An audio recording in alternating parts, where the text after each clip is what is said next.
Good morning, everyone.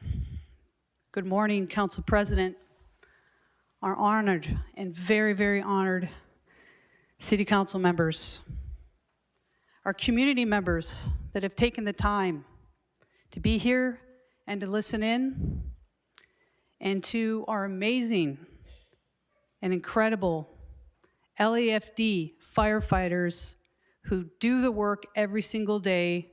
Thank you so much for being here.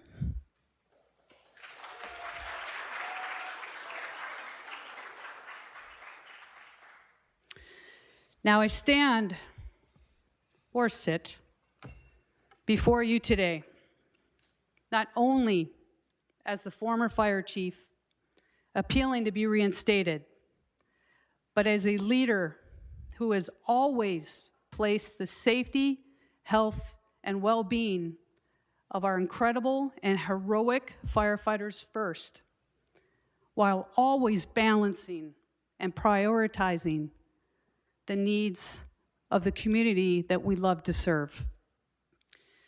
Now, our firefighters, as you all know, are the absolute heart and soul of the LAFD. As public servants, we took an oath to place the needs of others before our own. At great personal risk, we will do anything and everything that we can do to save lives and to protect property. It is our calling, and it is our duty. Now, as the fire chief, it was my duty and responsibility to ensure that our firefighters have everything they need to do their jobs and to make sure that they go home to their families the next day. Standing up, doing the right thing, and advocating for our firefighters, their families, and for the communities that we serve are the reasons that I am here today. Over my 25-year career, in all of the ranks that I have held, I have seen our fire department struggle from year to year with limited funding, staffing, and resources. We are past the point of sustaining our services without compromising public safety and the safety of our firefighters. For nearly 3 years, as the fire chief, I have submitted realistic budget requests that were carefully crafted based on data, reports, analysis, and recommendations from outside independent agencies that show just how understaffed and under-resourced the LAFD is. Since 2010, there's been a 55% increase in overall calls for fire and emergency services, with fewer firefighters providing those life-saving services. And yes, the LAFD is half the size we should be regarding the firefighter or paramedic positions. Lack of long-term investments in the LAFD, budget cuts, have led to increased response times, lack of available fire engines, trucks, and ambulances, deleted civilian support staff and mechanics, identified gaps in fire and emergency services, infrastructure challenges, firefighter fatigue, firefighter mental health concerns, and injuries to our firefighters. We know that our firefighters are asked to do more with less every single day. When we fail to take care of our firefighters, we fail to take care of our communities. I do believe that there is a path forward, one that finds a way to keep our communities safe by investing in long-term strategies to build out the LAFD the right way. Through your leadership, every single person around this horseshoe, through your leadership, the support of our amazing communities that we love to serve, and the continued dedication and commitment and sacrifice of our firefighters, I am certain, deep down in my heart, that we can find a way to fund and support the LAFD now and into the future. Next, in regard to my appeal. Now I will set the record straight about the multiple false accusations that were made against me. First, I did not refuse to conduct an after-action report. And let me be clear, this is a false accusation.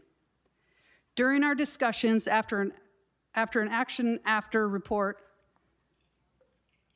I should say, during our discussions about an after-action report, I advised the fire commissioners about my opinion that was best in regard to how to use LAFD resources. I said that the LAFD is not capable, nor do we have the proper resources to adequately conduct an after-action report for the Palisades Fire due to the sheer magnitude, scope, and complexity of the incident. We are already understaffed, under-resourced, underfunded, and based on my knowledge of the LAFD's resources and capabilities, I recommended simply to collaborate with Governor Newsom's already selected and funded agency, Fire Safety Research Institute, or FSRI, because they are already conducting an independent analysis of the windstorm and fire events in the Los Angeles and Ventura counties. In contrast to the LAFD, FSRI has the capability to conduct a proper, thoroughly researched and analyzed after-action report and wildfire analysis. And the FSRI report will also be independent, which is so important as we figure out a way to move forward. This is what they're already being paid to do.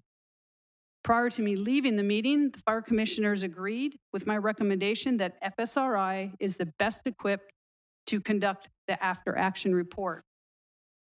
FSRI will also be publishing its findings and recommendations like it did for the Lahaina fire that occurred in early August 2023 on the island of Maui. Now, my position has not changed, and I wholeheartedly support the need for a professional organization to conduct a full analysis of the Palisades Fire. We owe that to the community, we owe that to the fire service, and that is the path forward. These steps are essential to improving response effort, guiding recovery, and building a better and safer disaster resilience community for our future. Second, on the morning of the fire, I did not send home 1,000 firefighters who could have hopped on fire engine and fought the Palisades Fire, nor did I leave 40 available fire engines unstaffed. These are all false accusations as well. The 40 fire engines in question were already staffed and running 911 calls with on-duty personnel in their normal configuration. When the Palisades Fire broke out, those fire engines were appropriately staffed and were used where they were needed.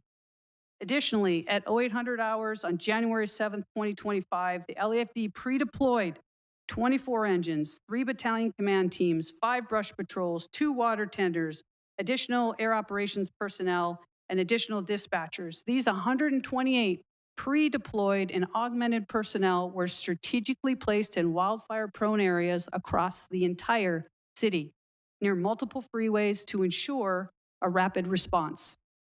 Our actions were based on the recommendations of our subject matter experts, the LAFD's emergency operations staff. As for the 1,000 firefighters who allegedly were sent home prior to the fires, we did not have enough apparatus to put them on.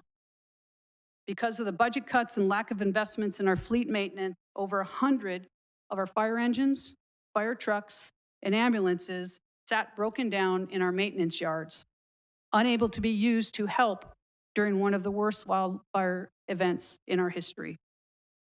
And third, it is also a false allegation that we failed to notify the mayor's office about the upcoming weather event.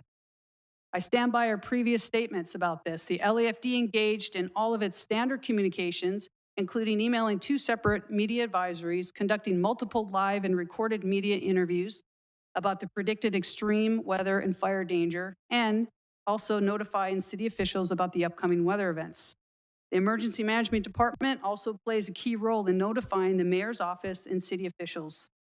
And the mayor's office itself also sent out multiple media messages prior to the fire's warnings about the expected destructive and potential life-threatening windstorm.